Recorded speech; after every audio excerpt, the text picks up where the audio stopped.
Merci, bonjour à toutes, bonjour à tous. Donc effectivement, je vous propose pendant quelques minutes que l'on parcourt ensemble quelques projets anonymisés de sécurisation de réseaux de Smart City avec différents cas d'usage qu'on va parcourir. Avant de démarrer peut-être dans le dur et dans les rétex, un rapide aperçu de la société Stormshield.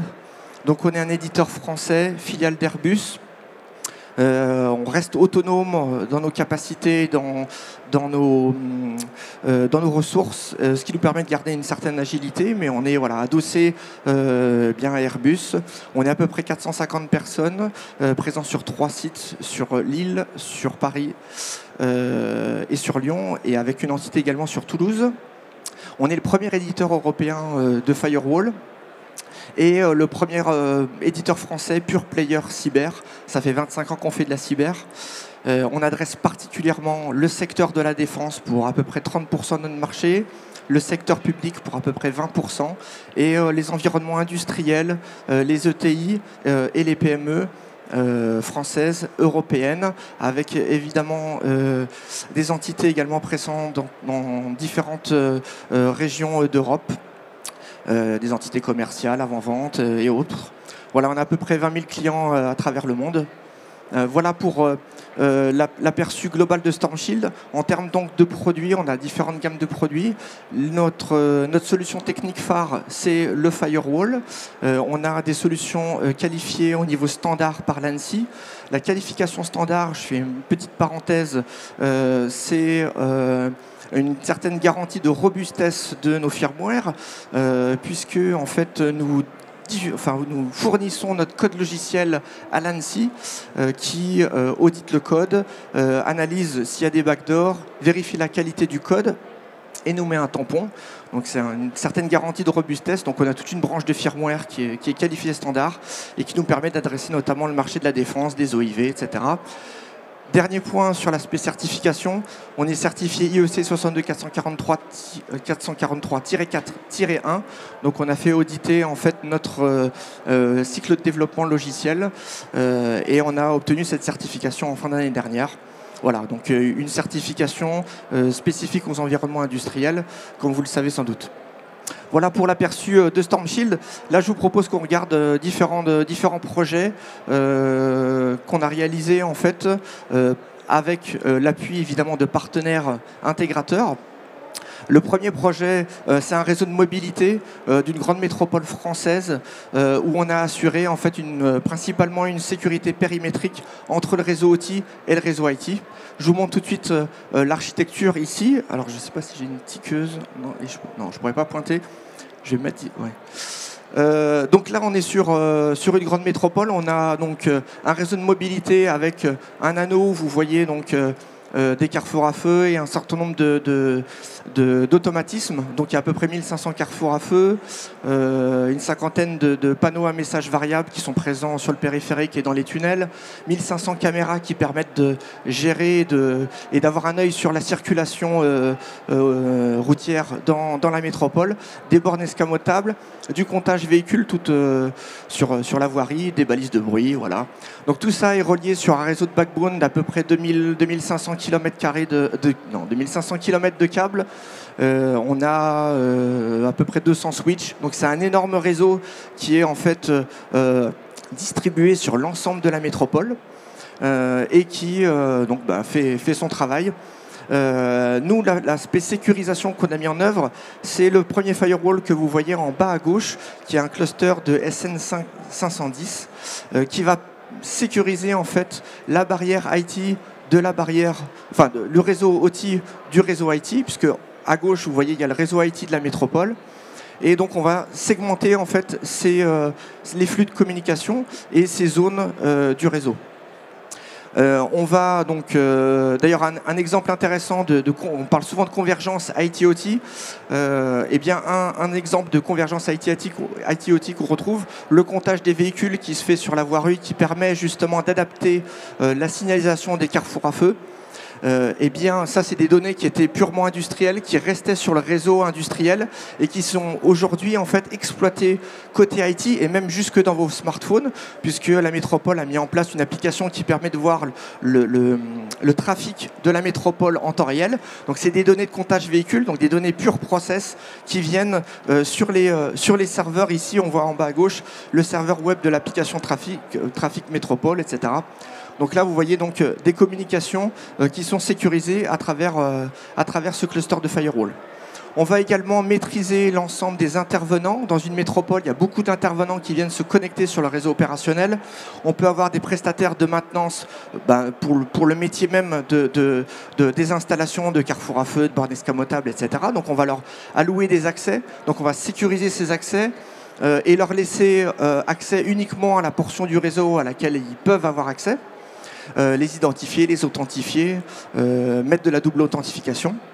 Donc tout ça se fait en fait à travers un VPN IPsec.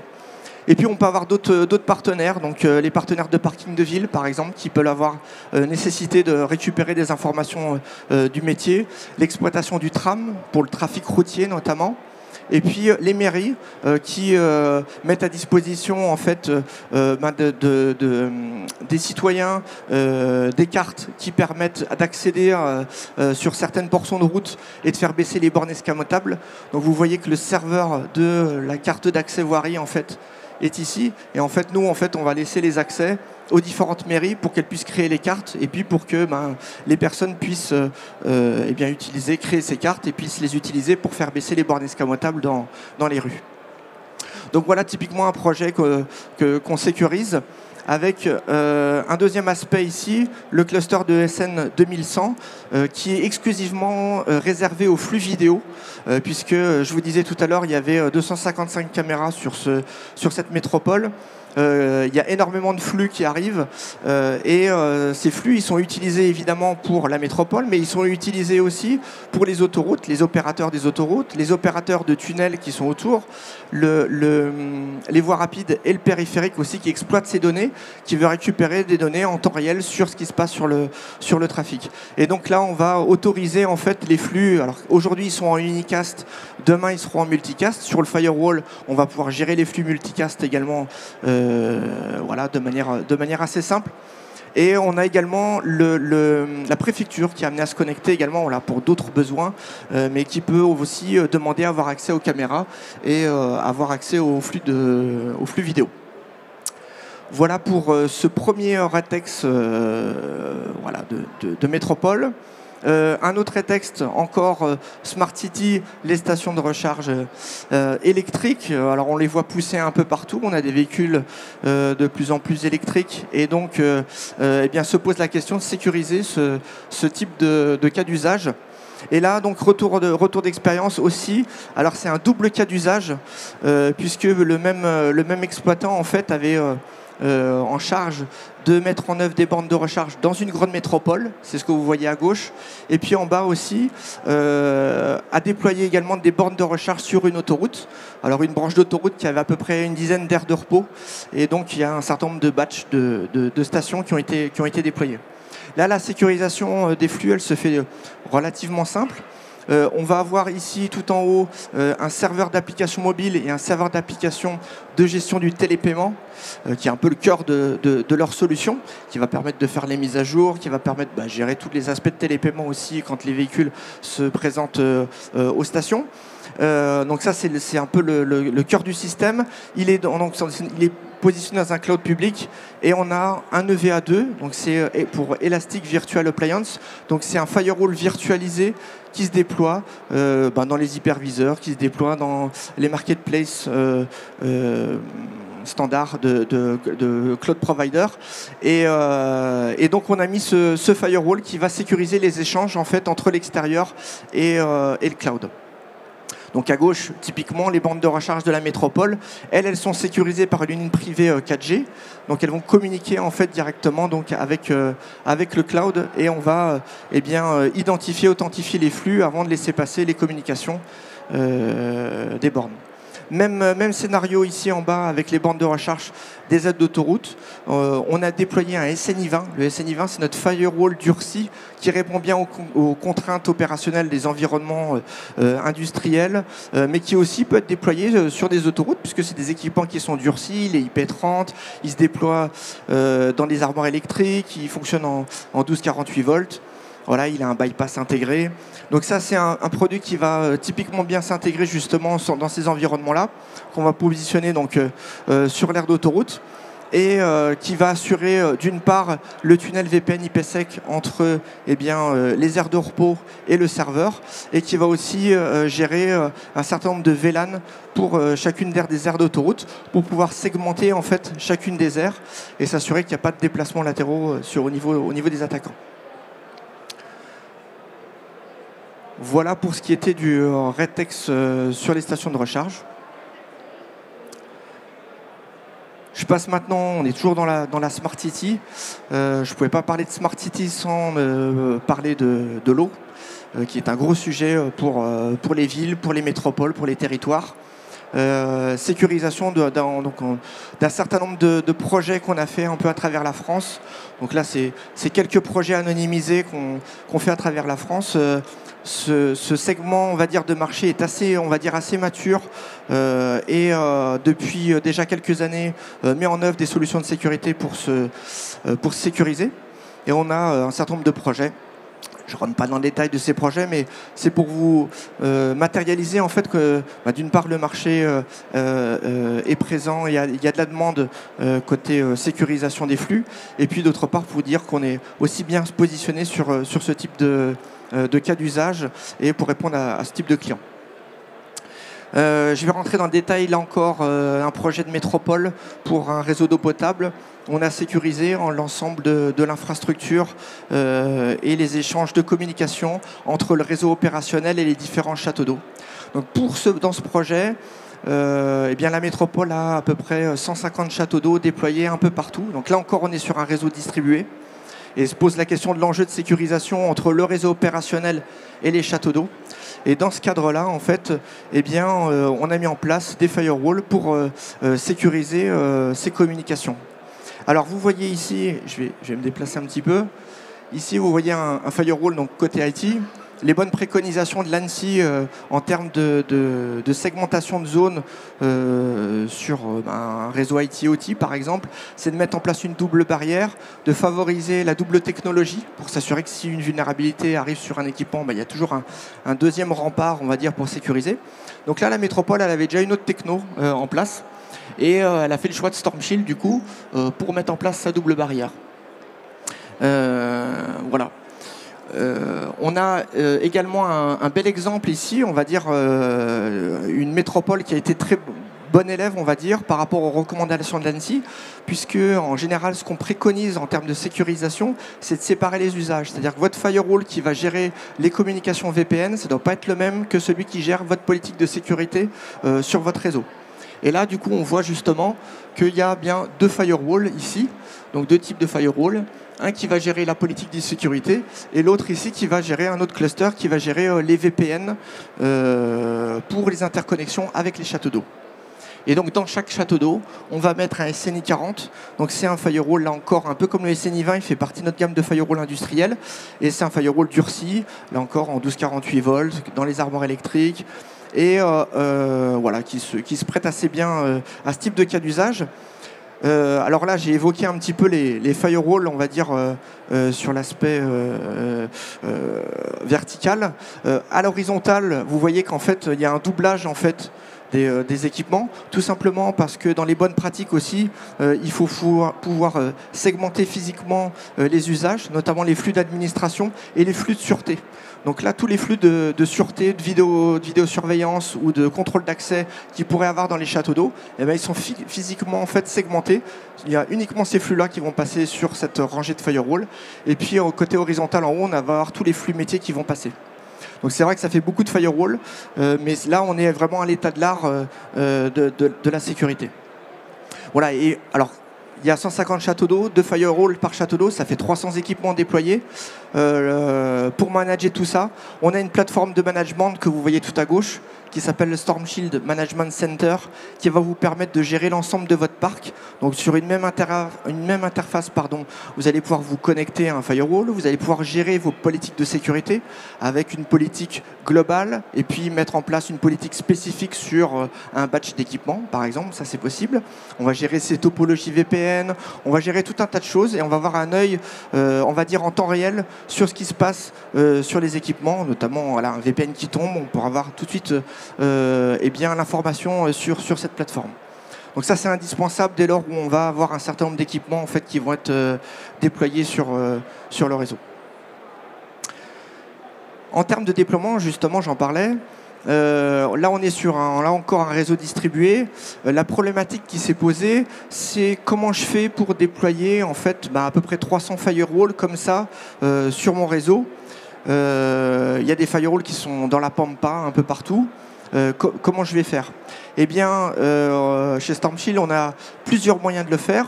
Le moyen qui avait été choisi ici, c'était d'utiliser une clé USB et d'éviter, par cet intermédiaire-là, de ne pas avoir forcément une personne compétente en termes de cyber, mais un agent de terrain en standard qui pouvait prendre la clé USB et qui pouvait prendre son firewall et se déplacer sur le château d'eau, brancher les équipements, brancher la clé USB, et puis au préalable, dans la clé USB, j'aurais mis les fichiers de configuration. J'aurais mis la licence, etc. J'aurais mis un certain nombre d'informations qui va me permettre de me connecter à ma SMC, ma plateforme de management. Je vais récupérer ma configuration et à ce moment-là, je vais avoir mon firewall qui va fonctionner. Donc là, ça permet de faire un déploiement sans forcément avoir du personnel cyber pour assurer le déploiement. Et c'est valable également pour la maintenance. On a un problème sur l'équipement, on peut intervenir et puis ça se fait en quelques minutes. Donc ça avait été très apprécié. On a d'autres méthodes aussi qui permettent de faire, notamment via la SMC, qui permet de faire du provisioning sur du firewall assez facilement. Voilà, un dernier cas d'usage dans le domaine de l'aéroportuaire. On a sécurisé un aéroport européen. Donc, je passe rapidement sur la carte d'identité parce que c'est facilement identifiable. Juste pour vous dire que dans un aéroport, c'est carrément aussi gros qu'une ville. On a tout un tas de systèmes industriels, on a de l'énergie, on peut avoir de l'eau, on a du tri-bagage, on a du balisage, on a des parkings, on a tout un plat de réseaux industriels. C'est une smart city à part entière. Et il faut sécuriser ce type d'infrastructure. Un des systèmes d'information les plus critiques dans les aéroports, c'est le tri-bagage. Alors on n'y pense pas souvent comme ça, mais effectivement, si votre tri-bagage ne fonctionne pas, il n'y a plus de bagages qui montent dans les avions et du coup les avions ne décollent pas. Donc voilà, donc là on a fait, là je vous présente un rétexte justement d'un projet de tri-bagage qu'on a réalisé, où là c'est le partenaire intégrateur, le fournisseur du système de manutention de bagages qui a mis également en place les équipements de cyber. Donc un fournisseur intégrateur qui avait aussi une casquette cyber. Ça se développe de plus en plus et on est ravis de ça, puisqu'en face, en plus, l'interlocuteur n'était pas forcément un RSSI ou une personne de l'IT, mais plutôt un responsable d'exploitation, un responsable d'unité opérationnelle bagage, donc le responsable du tri-bagage de cet aéroport. Donc les échanges se sont faits. Il se trouve que là, ce n'est pas une rénovation d'un système, mais on est parti sur une extension d'un terminal, donc on est sur du travaux neuf, où il a fallu mettre en place le réseau et mettre en place la cyber. Alors je vous montre une petite architecture également, avec deux déploiements de type d'équipement. On va voir, donc ici vous avez le tri-bagage, avec la partie automatisme, les différents tri-bagages, les différentes zones. Des SNI 40, donc ces fameux firewalls durcis qui vont assurer la segmentation. Une boucle MRP avec une vingtaine de switches qui vont gérer la connectivité. Et puis tout à gauche, vous voyez là encore une double barrière IT-OT. Là, même cas d'usage un petit peu que ce qu'on avait tout à l'heure pour les réseaux d'eau. Une double barrière technologique avec une autre technologie et un firewall Storm Shield, donc un cluster de SN510 qui va permettre de faire la barrière entre le tri-bagage et les autres sous-systèmes de l'aéroport. Côté SNI 40, qu'est-ce qui a été mis en œuvre pour cette segmentation? Principalement donc, la segmentation des VLAN d'administration et des VLAN métiers, un peu comme le cas d'usage du domaine de l'eau, où on a vraiment séparé les usages sur l'administration et sûreté et le métier. Là encore, on retrouve des VLAN différents donc, pour ces deux sujets. Et puis, un point intéressant, c'est la conformité protocolaire Modbus TCP.